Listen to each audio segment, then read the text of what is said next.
Oo. So ayan, sa November 13, aattend si PRD. Aattend si PRD ng hearing sa Quadcom. Sabi niya, I'm ready to face Quadcom. Pucha, alam nyo ba? Alam nyo ba? Breaking news. Breaking news! Pucha, sinuspend nila yung hearing ng Quadcom sa November 13. Palakpakan. Oo, niyabang ninyo, takot pala kayo eh. Hayop na yan, kala ko pa naman, tatapang ninyo po makapagsalita kayo, ganito, ganito, ganyan. Takot ba siya? Pucha, nung sinabi na aatin, biglang suspended. Tapos ito matindi, yung suspension, hindi pa nakakarating sa kampo ni PRRD. Anong yung klase yan? Iano ninyo? Ituloy nyo yan. I-contempt nyo si PRD. Puta, ikulong nyo. Total, lahat naman kinontempt nyo eh. Pati yung mga tao ni Inday Sara na nanahimik sa Office of the Vice President, sila na nga lang ang ahensya ng gobyerno nagtatrabaho. Lahat na nga, puros mga kupal. Yung mga taga-OVP na nga lang yung nagtatrabaho ng maayos, kinontempt nyo pa. So eto, si PRD, i-contempt nyo. Ikulong nyo. Lahat ng gusto nyong gawin, babuyin nyo si PRD dyan sa Congress. Tingnan natin. Ang yayabang ninyo. Sobrang yayabang nyo, mga animal kayo. Tingnan natin ang ninyo. Tingnan natin ang tapang nyo ngayon. Yun ang inaano ko na, putya, ipakulong nyo lahat para malaman. Ang tatandaan nyo si Inday Sara, di ba? Si Inday Sara, ano siya, talagang in-invite siya, di ba? Natatandaan ninyo. And plano siyang babuyin sa Congress. Anong ginawa ni Inday Sara sa Congress? Lahat ng mga congressman nandoon. Lahat ng mayayabang nandoon. Anong ginawa ni Inday sa kanila? Puta, ginawa silang basahan lahat. Ginawa silang basahan. Sarili nilang rules, hindi nila alam. Sarili nilang rules. Si Chua, abogado yun. Sarili nilang rules, hindi nila alam. Pinasusumpa siya. Bakit ako susumpa? Ba't nyo ba ako pinatawag dito? As a witness or as a resource person? Or as an accused? Bakit? Ba't ako susumpa? Nakalagay sa rules nyo na I am a resource person. Sabi ni Chua, abogado, ay hindi po, parehas lang yun. Hindi parehas yun. Kahit sa dictionary tingnan mo, iba ang meaning ng witness at saka ng resource person. Basahin mo yung rules kasi binasa ko ngayon lang eh. Ayan sabi dito, resource person. Nakalagay sa rule nyo na ang resource person at saka ang witness magkaiba. So anong sinasabi ninyo? Anong ginawa nila? Ang ginawa ni Inday Sara doon, nagulat sila, recess, aga-aga, tapos kinonfirm pa ni Gloria Arroyo. Anong ginawa ni Inday? Naglitanya si Inday. Ganito, ganyan. Di ba? Natatandaan nyo, naglitanya siya. Pagtapos niya maglitanya, anong ginawa niya? Pumunta siya kay Chua. Pwede na ba ako umuwi? Anong ginawa ni Chua sa kanya? Ang main purpose ni Chua, babuyin si Inday Anong ginawa ni Chua? Totoo po, sige po, hindi naman po kayo puro ganun, di ba? Hindi naman po kayo nakapag-oath, kaya pwede na po kayong umalis kasi baka madami pa po kayong gagawin. Yayabang, nung nakaharap si Inday Sara, puro po. Di lalo na kung si PRRD nakaharap nyo. Ginawa nga tanga si Risa Ontiveros, di hamak na mas magaling sa inyo yun. Ginawa nga niyang basahan si Risa Ontiveros Ginawa ngang basurahan Kayo pa kaya? Again, Congress, isipin yung maigi.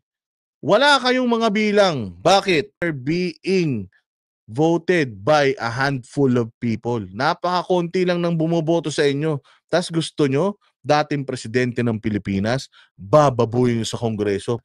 Yan na ang katapusan ninyo. Aabangan namin lahat yan. Matuloy yan o hindi. Pero ang dinig ko, nagsiatrasan at nagsiurungan ng mga bayag ng mga kupal na ang gagaling sa mga preskon. Yung mga pastor-pastoran na yayaman, di mo alam kung saan ang galing yung mga yaman, putsang yayabang, kung magsalita, akala gumagamit pa ng salita ng Diyos, pero ang kauna-unahan sa, kalokohan. Tingnan natin yung tapang ninyo. Tingnan natin yung tapang ninyo. Senate with Coco Pimentel na hindi niya kaalyado. Coco Pimentel na member ng minority, meaning kakampi ni ni Risa Ontiveros. Si Coco Pimentel na bar top notcher at dating Senate President. Nagbigay ng respeto kay PRD. In-invite ka namin dito. Di magsalita ka. Ano sabi ni Cheese? Ang daming pinagsasabi, parang na-hijack. Puta, inimbita nyo eh. Kung ayaw nyo magsalita yung tao, huwag nyo imbitahin. Kung ayaw nyo siya magkwento, huwag nyo imbitahin. Imbita kayo ng imbita. Tapos pag nagpunta dyan, mukha kayong mga tanga, iiyak-iyak kayo sa media. Hindi nyo naman kayang sabihin diretso kay PRRD lahat yan. O hindi ba? So, anong ginawa ni PRD? Si Leila de Lima nandoon. Ang yayabang ng mga yan. Ang daming akusasyon. Nakaporma sila kay PRD? Wala. Si Chel Jokno, na pagkagaling-galing daw, na champion daw ng human rights, ang daming presentation, ang dami nilang reklamo kay PRRD, ang pinagpipilitan niya yung paggamit ng salitang neutralize. Ibig sabihin, sa dami ng yak-yak nyo, simula nung presidente si PRRD, hanggang wala na siya, Chel Jokno yun lang ang nakita mong mali sa trabaho ni PRRD, yung hayop na neutralized na salita. Mano ba naman yung sa tagal-tagal na binabati ko si Duterte, ang dami nyo ng mga ebidensya sa kanya sana. So ibig sabihin, wala kayong pinangahawakan sa mga Duterte. Wala kayong ebidensya. Wala kayong maikaso. Kaya nga pinipilit ninyo na yung mga butas na mga inamin niya kuno na iniisip nyong makakapagpakulong sa kanya, hanggang ngayon, 1 linggo, 2 linggo na nakakalipas, wala pa kayong kasong na isasampa kay PRRD. Ang yayabang ninyo, no mga vlogger ninyo, ang dami nang nainamin. Wala na yan. Ang dami nang inamin ni Duterte. Inulubog niya na yung sarili niya. Makukulong na yan. Ipasa na sa ICC yung transcript ng Senado. Hanggang ngayon, si PRRD, bored na sa buhay. Sa sobrang bored ni PRRD sa buhay, pupunta na siya sa Quadcom. Ang tatalino ng mga senador. Kayo pa kayang mga congressman. Nung pinatawag nyo si Inday Sara dyan, pucha yan, nagmukha kayong mga engot. Umalis si Inday Sara nang binatikos kayo, pagkatapos umalis, pinayagan ninyo. Hindi nyo na pa-content, hindi nyo na baboy. Paano nyo gagawin kay Paano nyo gagawin kay PRD yan? Dahil nandiyan si Paduano? Kapag mag-cite si PRD ng batas, baka hindi nyo na naman isip kung ano yung ibig niyan sabihin. Baka di nyo na naman magets. Natandaan nyo ba si Risa Ontiveros? So are you taking full responsibility? O di ba? Ano sabi ni PRD? Sinabi ko na nga na I take full responsibility. So ibig sabihin, inaamin mo na kasalanan mo yung nangyari kay Kian Santos. Putang ina.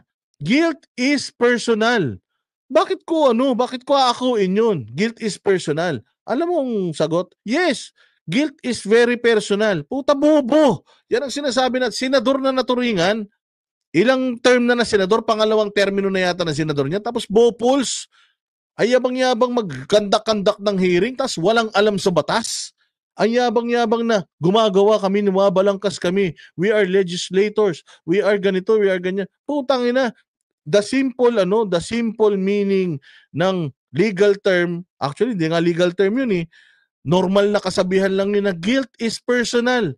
Kailangan, ayaw pa nga ni PRD na mapahiya si Risa Ontiveros na i-stop natin yung hearing saglit. Pucha, pinay-stop niya yung hearing para hindi mapahiya si Risa. Dahil alam niya, walang alam. Coco Pimentel, can you tell this lady, can you tell this person that guilt is personal? Hindi niya na-gets, Diyos mio. So kung titingnan natin, mga bossing, pag pumunta si PRRD dyan, kung si Inday Sara na nga, na na kayo, natain na kayo sa mga salawal ninyo, what more kay PRRD? Na naging piskal, naging mayor, naging congressman, naging presidente ng Pilipinas. Mula 2016 hanggang 2022, binabatikos. 2022 to 2024, going 2025, magtatatlong taon na. Hanggang ngayon, wala pa kayong naisasampang kaso. Mas madami pa kayong binato sa kanila na bintang kaysa sa mga kaso na isinampa nyo sa kanila. So, it's a clear indication mga bossing na wala talaga kayo, puros lang kayo propaganda. Yang mga hearing nyo dyan, wala talagang silbi yan. Sabi nga ni Diego Latigo, sanay sa baragan si PRD. 20 years naging prosecutor yan. 20 years ba? Imagine, 20 years na naging prosecutor. Tapos ilang taon na naging mayor, naging congressman, naging presidente ng Pilipinas. Bababuyin nyo. Kayo na mga walang alam sa batas, bababuyin nyo yung champion ng batas at yung sumusunod sa batas. Papahamak kayo. Kaya excited ang lahat ng mga Pilipino, excited ang lahat ng mga kababayan natin na magsimula itong Quadcom na to. Tingnan natin. Again, kung mga satanas kayo dyan at babuyin nyo si PRD, hindi mawawala ang respeto pa rin namin kay PRD. Because alam ko for a fact, si PRD, mas matalino sa'yo. Katulad niyang punyemas na si Dan Fernandez. Mantakin mo, sabihin ni Dan Fernandez na kahit hindi ka na mag-abogado, i-google mo lang, makikita mo na. Bopols, di ba? Bopols, hindi nga kaya mag-pronounce ng maayos na English eh. Tapos kakausapin mo si PRD na isang abogado, naging piskal, naging mayor, naging congressman, naging presidente, kapal naman ang mukha mo. 'Di ba? So, tingnan natin ang mangyayari. 9 years prosecutor, 21 years as mayor, sabi ni Banateros Kristen B. Imagine, 9 years na prosecutor, 2 years, 21 years na mayor, isang term sa Congress, that's 3 years, another 6 years sa sa presidente. So ilang taon na 'yon? 21 plus 3, 24 plus 6, 30 years. 30 years sa public service. Tapos kayo mga young guns, hindi kayo hinalal ng tao dahil sa inyo. Hinalal kayo ng tao dahil doon sa advokasya noong party list ninyo na hindi nyo naman ginagawa. One rider party list. Anong trabaho dapat niyan? 'Di ba? Kaya ka nga kaya ka nga ginamit mo yung riding community as one rider party list. Kaya ngayon yung pangalan mo dapat nakafocus kayo doon sa sektor na nire-represent nyo. Sektor ng mga nagmumotor. Dapat nandoon kayo, wala kayo diyan sa Quadcom hearing, wala kayo diyan sa hearing ni Chua sa good government. Dapat ganon. Mga buwisit kayo, ang yabang ninyo, wala pa kayo napatunayan sa buhay, kumbaga hindi pa kayo tuli. Apakayayabang nyo na. Tingnan natin ang mangyayari, mga bossing, pagdating ng Miyerkules. Let's see if it's gonna push through or not. Because again, if aattend si PRD ng Wednesday at sinuspend nyo or hindi nyo tinuloy, wag nyo nang imbitahin muli si PRD. Ngayon pa lang mga congressman, mag-practice na kayo ng batas. Dan Fernandez, mag-google ka na para may alam yung utak mo. Research ka na tungkol sa mga batas, mga jurisprudence. Para magkaalaman tayo dyan, para magkaalaman kayo dyan.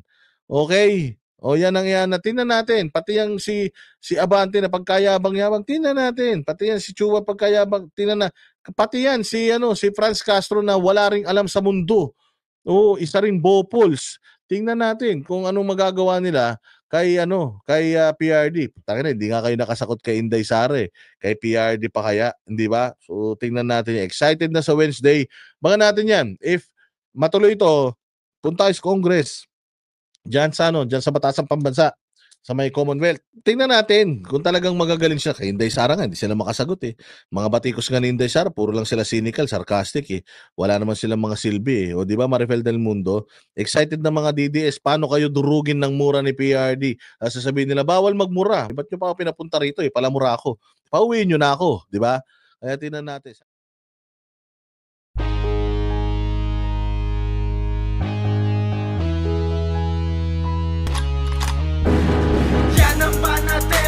Walang inuurungan Pag tama palakpakan, pag mali ay babanatan Yan ang Banateros, boses ng ordinaryong Pilipino